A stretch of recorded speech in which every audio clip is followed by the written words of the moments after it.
இதற்கு திருக்குறள் என்று அவர் பெயர் சூட்டியிருக்கிறார். கருத்தியலுக்கு முக்கியத்துவம் தர வேண்டும் என்கிற பார்வை அவரிடத்தில் மேலோங்கி இருப்பதாக நான் பார்க்கிறேன். திருவள்ளுவரை விடவும் அவர் முன்வைத்த வாழ்வியல் மிகவும் முக்கியத்துவம் வாய்ந்தது. எனவே திருக்குறள் என்றே இதற்கு பெயர் வைப்போம் என அவர் முடிவெடுத்திருக்கலாம் என்று நான் நம்புகிறேன். இந்த பார்வை பாராட்டுதலுக்குரியது, இந்த சிந்தனை போற்றுதலுக்குரியது. தனி நபரை முன்னிறுத்துவதை விட அவர் சொன்ன கருத்தியலை முன்னிறுத்த வேண்டும், உயர்த்தி பிடிக்க வேண்டும், வெகு மக்களிடம் கொண்டு போய் சேர்க்க வேண்டும் என்கிற பார்வை. நம் காலத்தில் சமகாலத்தில் வாழ்ந்து மக்களுக்கு தொண்டாற்றி பெரும் தாக்கத்தை ஏற்படுத்திய ஆளுமைகள் பெருந்தலைவர் காமராஜர், மகாத்மா காந்தியடிகள். ஆகவே அவர்களை முன்னிறுத்துவது இன்றைக்கும் தேவையானதாக இருக்கிறது. ஆனால் 2000 ஆண்டுகளுக்கு முன்னால் தோன்றியவர், வாழ்ந்தவர் திருவள்ளுவர். இதில் என்ன ஒரு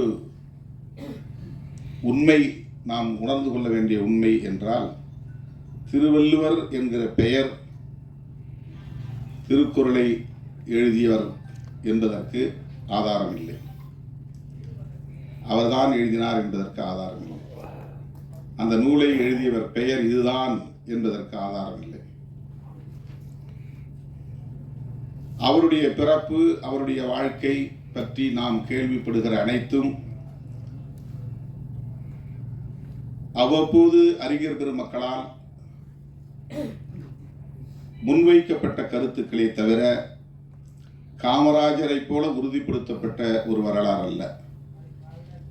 காந்தியடிகளைப் போல இந்த தேதியில் பிறந்தார், இந்த தேதியில் வாழ்ந்தார், மறைந்தார் என்று சொல்லுகிற உறுதிப்படுத்தப்பட்ட தரவுகள் எதுவும் இல்லை.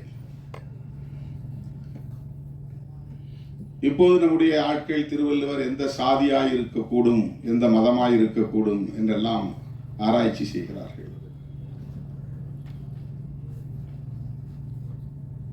திருவள்ளுவர் மதச்சார்பின்மை கோட்பாட்டில் உறுதியாக இருந்தார் என்பதை இயக்குனர் சேகர் அவர்கள் மிக அழகாக எடுத்துரைத்தார். அதுதான் முன்னிறுத்தப்பட வேண்டிய செய்தி. அனைவருக்கும் வணக்கம்.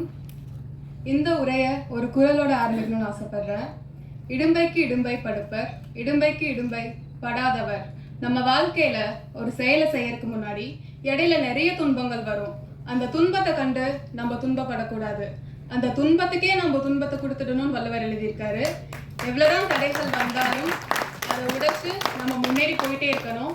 அப்படி ஒரு முன்னேற்றமாக தான் இந்த படத்தை பார்க்குறேன். திருக்குறள் இது என்னுடைய முதல் படம். என்னோட கெரியர்லேயே ரொம்ப ரொம்ப முக்கியமான ஒரு படம். எல்லாருக்கும் வாசிகையை பிடிக்கும் நம்புறேன். என்ன வாசிகையா தேர்ந்தெடுத்த டைரக்டர் ஏசி பாலகிருஷ்ணன் சாருக்கு நன்றி சொல்லிக்கிறேன். நன்றி சார். திரைக்கதை எழுத்தாளர் ஜெயராஜ் சார் அவர்கள், அவர் எழுதிய எழுத்துக்கு அதில் நானும் அவர் கொடுத்துருக்கேன். நானும் ஒரு சின்ன பங்கா இருக்கேன்னு நினைக்கும் போது ரொம்ப ரொம்ப சந்தோஷமா இருக்கு. இசைஞானி இளையராஜா சார் அவர்கள், சின்ன வயசுல இருந்து அவரோட பாட்டை கேட்டு வளர்ந்தனா இன்னைக்கு அவரோட மியூசிக்ல என்னுடைய முதல் படம் ரிலீஸ் ஆகிறது. It was a dream come true moment. Thank you so much for giving me முல்லை வாசம் song. It is very close to my heart. Thank you so much for this wonderful opportunity. And cameraman sir பத்தி சொல்லி ஆகணும். என்ன மட்டும் இல்லை, எல்லா ஆர்டிஸ்டுமே ரொம்ப அழகாக காமிச்சிருக்காரு. தேங்க்யூ எட்வின் சஹாய் சார் அவர்கள் மற்றும் assistant directors, associate director, art director, costume designer, cameraman team, lighting team, technicians, executive producer, the whole production and க்ரூக்கே நன்றி சொல்ல கடமைப்பட்டிருக்கேன். இந்த ஃபிலிம்காக உழைப்பு போட்ட அத்தனை பேருக்குமே நன்றி. நன்றி.